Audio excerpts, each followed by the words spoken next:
Hello everyone, welcome to our channel. आज से हम स्टार्ट करेंगे ओशियनोग्राफी यानी कि समुद्री विज्ञान।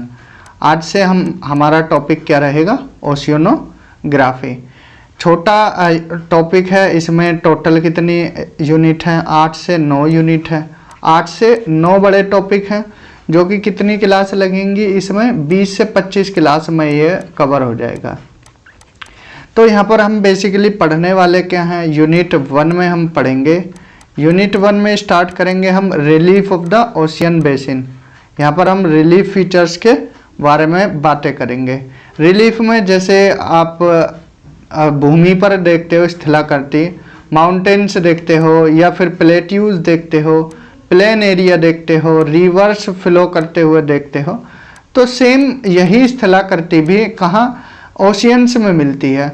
यहाँ पर आपको देखने को मिलेगा कॉन्टिनेंटल शेल्फ, कॉन्टिनेंटल स्लोप या प्लेन। जैसा प्लेन आपको मैदानी भाग चमकेगा लैंड पर, ऐसे ही यहाँ पर ओशियन में भी देखने को मिलेगा। माउंटेन्स देखने को मिलेंगे, ट्रेंचेस देखने को मिलेंगे, आइलैंड्स। तो यहाँ पर हम सारे रिलीफ फीचर्स की बातें करेंगे। Relief of the ocean basin, यहाँ पर हम टोटल यहाँ पर लेक्चर रहेंगे हमारे कितने? 4 से 5 लेक्चर्स में ये कवर हो जाएगा। सेकंड यूनिट में हम बात करेंगे टेम्परेचर ऑफ, यहाँ पर टेम्परेचर की, जो समुद्र का टेम्परेचर होता है उसकी बातें करेंगे। टेम्परेचर में हम हॉरिजॉन्टल भी पढ़ेंगे एंड वर्टिकल भी पढ़ेंगे। इसके साथ साथ हम टेम्परेचर के बाद फिर यहाँ पर ये पार्ट इसी का है, यहाँ पर डेंसिटी की बात करेंगे, घनत्व क्या होता है, ठीक है, एब्सोल्यूट डेंसिटी कितनी होती है, खारे पानी की कितनी होती है, खारे पानी में लोग क्यों नहीं डूब पाते, ये सारे यहाँ पर चीज़ें डिस्कस करेंगे। देन इसके बाद बातें करेंगे यहाँ पर यूनिट 3 में सैलिनिटी की। यहाँ पर सैलिनिटी की बातें होंगी कि कितनी सैलिनिटी किस ओशियन में पाई जाती है, फॉर्मूले देखेंगे इसके। देन इसके बाद यहाँ पर ओशियन डिपॉजिट्स की बात करेंगे, ओशियन डिपॉजिट्स। इस यूनिट के बाद फिर हम डिपॉजिट्स में यहाँ देखेंगे क्या क्या चीज़ें ओशियंस में पाई जाती हैं। एंड इसके बाद यूनिट 5 में हम देखेंगे ओशियन टाइड्स। यहाँ पर टाइड्स के बारे में एंड एब्स, ज्वार भाटा कैसे आते हैं, इनका लॉजिक देखेंगे। इसके बाद ओशियन करंट्स, देखिए टाइड्स अलग है, करंट्स अलग है, ये चीज़ें हम यहाँ पर स्ट्रीम्स अलग हैं, सारी चीज़ें छोटी से छोटी और बड़ी से बड़ी सारी चीज़ें यहाँ पर बताई जाएंगी। देन इसके बाद बातें करेंगे कोरल रीफ्स की। कोरल रीफ्स की, कोरल क्या होता है? एक जीव होता है। इस जीव के मरने के बाद यहाँ पर जब इनकी कैल्सिडियस बॉडी होती है वो जमा होती रहती है और ये रूप ले लेती है किसका? रीफ का। इसको प्रवाल भित्ति बोला जाता है। एटॉल्स, जो अंडमान निकोबार का कुछ पार्ट है, लक्षद्वीप पूरा का पूरा ही कोरल से बना हुआ है। तो यहाँ पर कोरल रीफ्स एंड एटॉल्स के बारे में बातें करेंगे। एंड लास्ट में हम यहाँ बातें करेंगे मैरीन रिसोर्सेज की। मैरीन में कौन कौन से रिसोर्सेज पाए जाते हैं। तो टोटल यहाँ पर 8 यूनिट की बातें होंगी। Relief of the ocean basin, temperature and density, then इसके बाद salinity, ocean deposits, tides, currents, coral reefs and atolls, marine resources, और लास्ट में हम जो भी मिसलेनियस फैक्ट्स रहेंगे उन सब की बातें यहाँ पर कर लेंगे। तो ये टॉपिक्स थे ओशियनोग्राफी के, समुद्री विज्ञान के। अब यहाँ पर हम स्टार्ट करेंगे यूनिट 1। यूनिट 1 जो कि टॉपिक है हमारा बॉटम टोपोग्राफी। बॉटम टोपोग्राफी, यहाँ पर रिलीफ फीचर्स में हम किस किस के रिलीफ फीचर्स देखेंगे। Bottom topography of Pacific ocean की बॉटम टोपोग्राफी पढ़ेंगे, अटलांटिक ओशियन की एंड इंडियन ओशियन की। इसमें टोटल 5 क्लासेस आएंगी जो आपका relief of the ocean basin से। यहाँ पर फर्स्ट क्लास में, आज की क्लास में हम यहाँ पर बेसिकली इंट्रोडक्शन देखेंगे। इंट्रोडक्शन में हम और इसके साथ साथ जो भी स्थला करती हैं, चाहे वो कॉन्टिनेंटल शेल्फ हो या कॉन्टिनेंटल स्लोप हो या बीसल प्लेन हो या फिर आपका कॉन्टिनेंटल राइज हो, ठीक है, ये सारे के सारे हम यहाँ पर पहली क्लास में देखेंगे। सेकंड क्लास में यहाँ पर हम देखेंगे कैनियन के बारे में।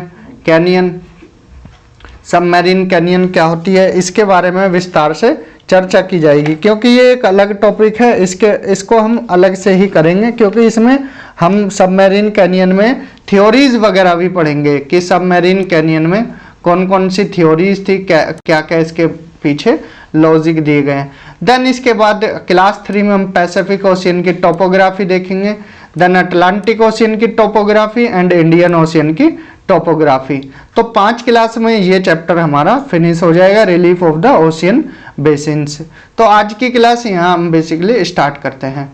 तो यूनिट 1 जैसा कि टॉपिक हमने बताए हैं, ये एक बार आप टॉपिक देख लीजिए, basic facts and information, how was ocean form, कैसे ओशियंस का निर्माण हुआ, then information about water bodies, कौन कौन सी वाटर बॉडीज है, छोटी से छोटी, जैसे गल्फ एंड वाइट में क्या डिफरेंस होता है, बे क्या होता है, स्ट्रेट क्या होता है, ये सभी अभी देखने वाले हैं। Ocean bottom topography, continental shelf, slope, continental rise, trenches and deep, abyssal plain, some other features. इसके बाद नेक्स्ट क्लास में सबमरीन कैनियन की बात करेंगे and theories related to submarine canyon. Then bottom relief of Pacific ocean, bottom relief of Atlantic and bottom relief of Indian ocean.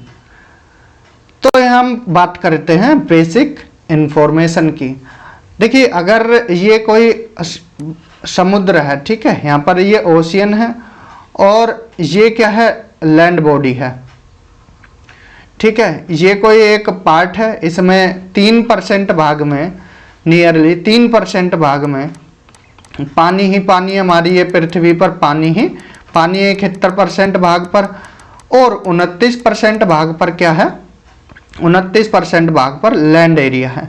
तो about 3/4 of the globe is covered by water, मतलब 3/4 हिस्सा जो है इसका वो पानी से ही क्या है, घिरा हुआ है। जैसे हमारी अर्थ है, इसमें अगर ऊपर से सैटेलाइट की हेल्प से देखेंगे तो इसको ब्लू प्लैनेट क्यों बोला जाता है, क्योंकि पानी की बहुलता है, 71% भाग पर क्या है, पानी ही पाया जाता है। तो 71% भाग पर यहाँ पर वाटर बॉडीज, जिसको हाइड्रोस्फीयर बोलते हैं, वो पाया जाएगा, एंड 29% पर लैंड बॉडीज, लिथोस्फीयर पाया जाता है। तो ये कुछ फैक्ट्स हैं, बेसिक फैक्ट्स याद रखने हैं। 71% पर वाटर बॉडी एंड 29 पर लैंड बॉडी। बात करते हैं 1874 की। तो यहाँ पर सोनार की हेल्प से sound navigation and ranging, 9th class में आपने फिजिक्स में पढ़ा होगा, तो इसकी हेल्प से क्या है, यहाँ पर रेडिएशन निकलती हैं, फिर इनसे पता लगता है कि कितना गहरा है। इसकी हेल्प से ही यूरोपियंस ने क्या डिस्कवर्ड किया, कॉन्टिनेंटल शेल्फ, कॉन्टिनेंटल स्लोप, इनकी डिस्कवरी की थी। कब, 1874 में। With the help of sonar Europeans discovered continental shelf, slope, etc। And 1921 की बात है। कोसिनो highlight different physiographic units of ocean through hypsograph. Hypsograph को क्या है, हिप्सोमेट्रिक कर्व भी बोला जाता है। अब हिप्सोग्राफ क्या है, ये यहाँ पर हम दिखा देते हैं।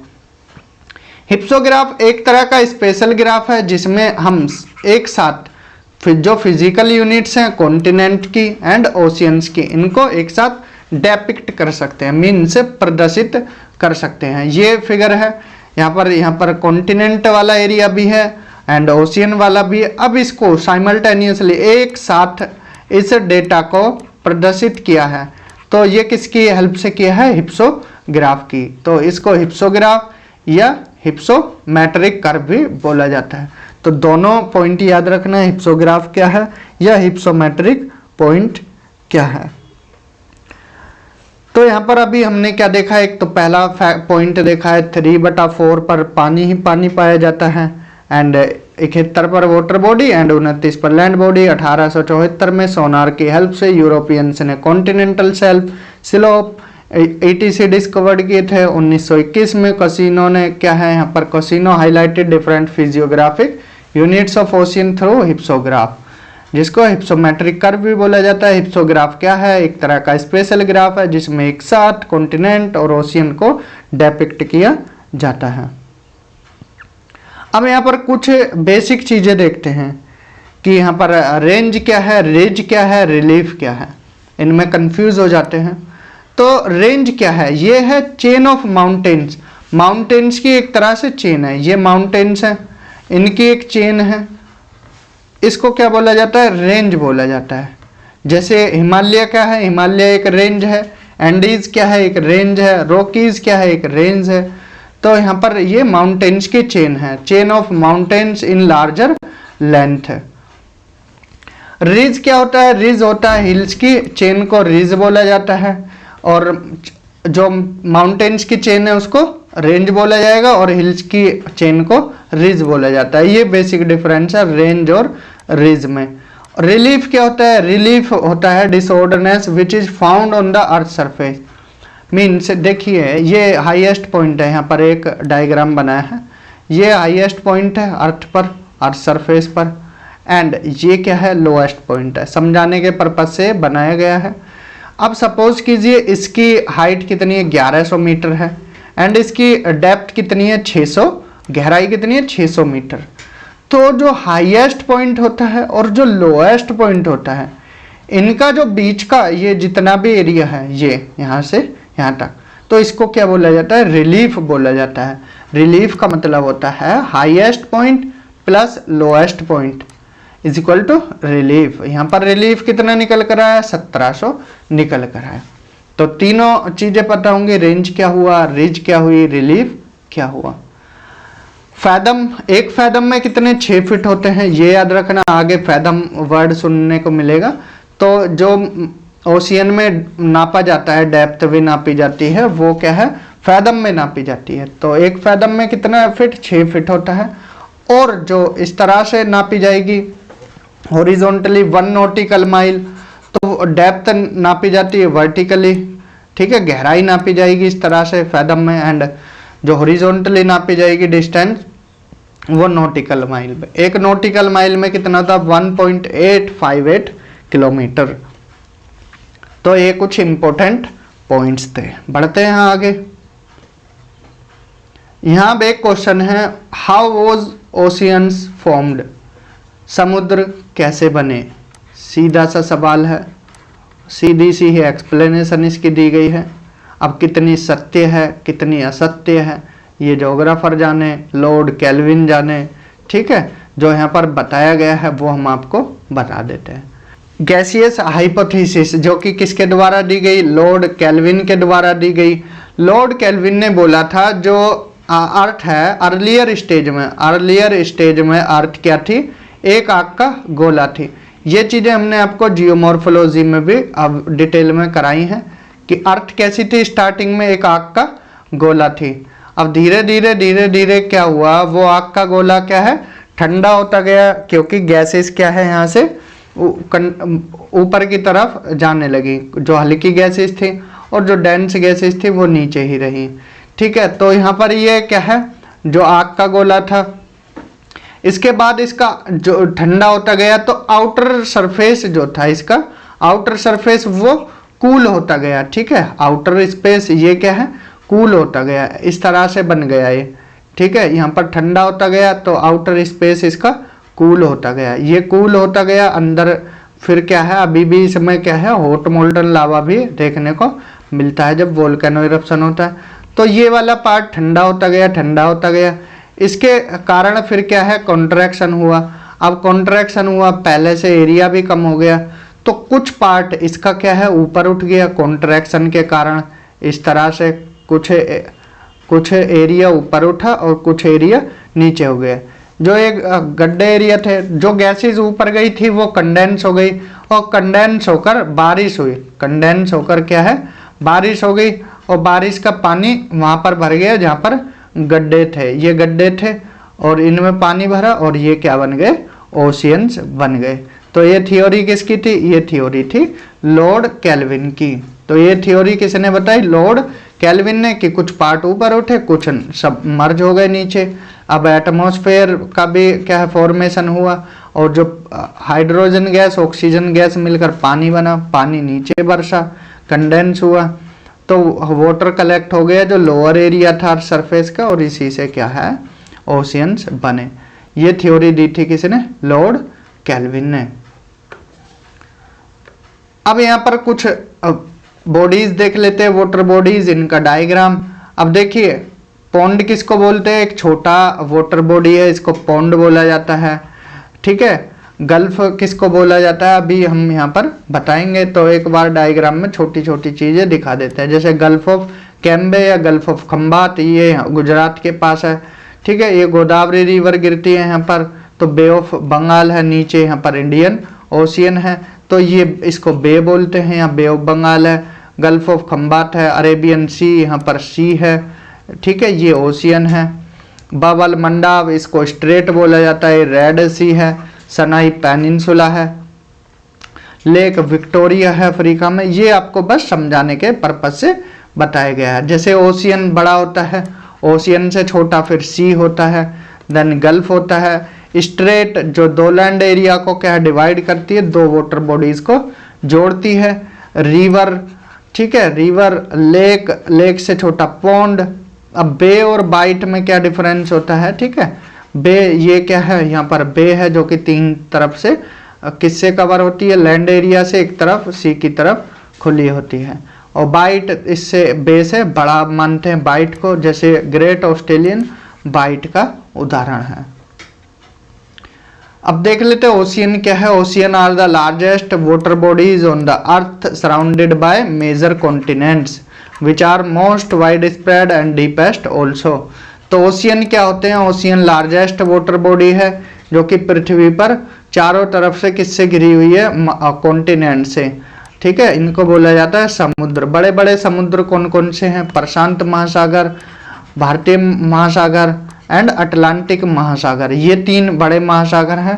बेसिकली हम इनके बारे में ही पढ़ेंगे। जो आर्कटिक ओशियन है और ये आपका सदर्न ओशियन है, तो इनका हम यहाँ पर जो रिलीफ फीचर्स है उनकी बातें नहीं करेंगे। ठीक है, आपके सिलेबस में क्या है? पैसिफिक का रिलीफ फीचर है, इंडियन ओशियन का एंड अटलांटिक का, तो इनकी ही बातें यहाँ पर की जाएगी।